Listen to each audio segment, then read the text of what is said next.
Chapter 14.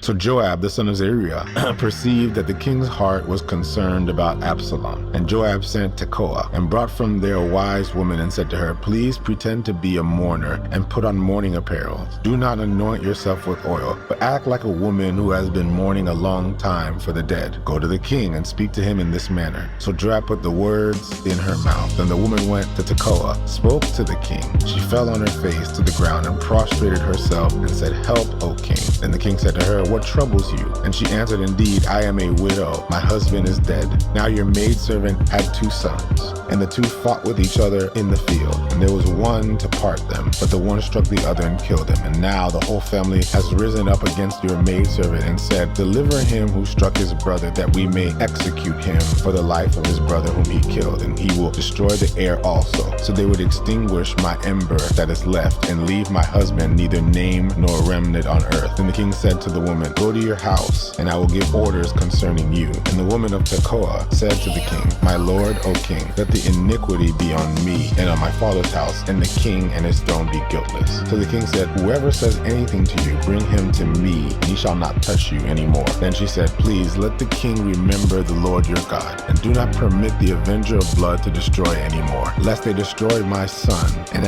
he said, "As the Lord lives, not one hair of your son shall fall to the ground." Therefore the woman said, "Please let your maidservant speak another word to my lord the king." And he said, "Say on." So the woman said, "Why then have you schemed against such a thing against the people of God? For the king speaks this thing as one who is guilty, in that the king does not bring his banished one home again. For he will surely die and become like water spilled on the ground, which cannot be gathered up again. Yet God does not take away a life, but he devises means so that his banished ones are not expelled from him. Now therefore I have come to speak of this thing to my lord the king, because the people have been made afraid." And your maidservant said, "I will now speak to the king. It may be that the king will perform the request of his maidservant, for the king will hear and deliver his maidservant from the hand of a man who would destroy me and my son together from the inheritance of God." So your maidservant said, "The word of my lord the king will not be comforted. For as the angel of the Lord, so is my lord the king in discerning good and evil, and may the Lord your God be with you." And the king answered and said to the woman, "Please do not hide from me anything that I ask you." And the woman said, "Please let my lord the king speak." So the king said, "Is the hand of Joab with you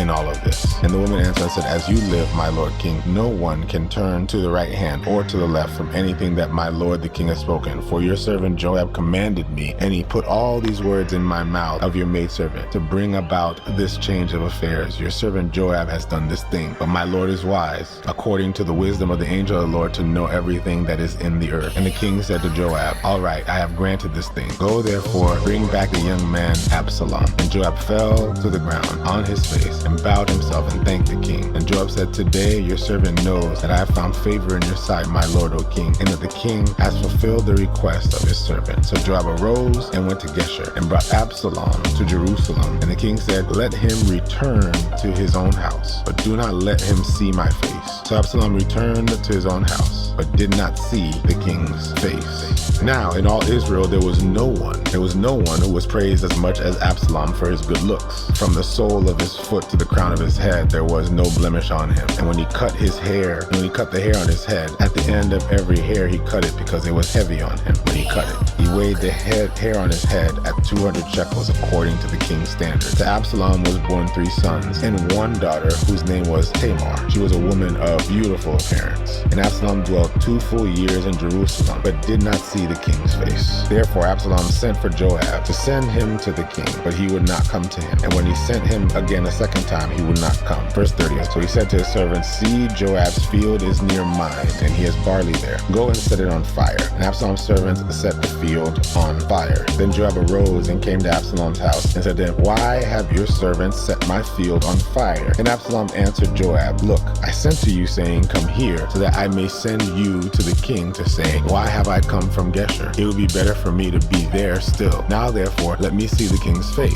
But if there is iniquity in me, let him execute me." So Joab went to the king and told him. And when he had called Absalom, he came to the king, bowed himself on his face to the ground before the king. Then the king kissed Absalom.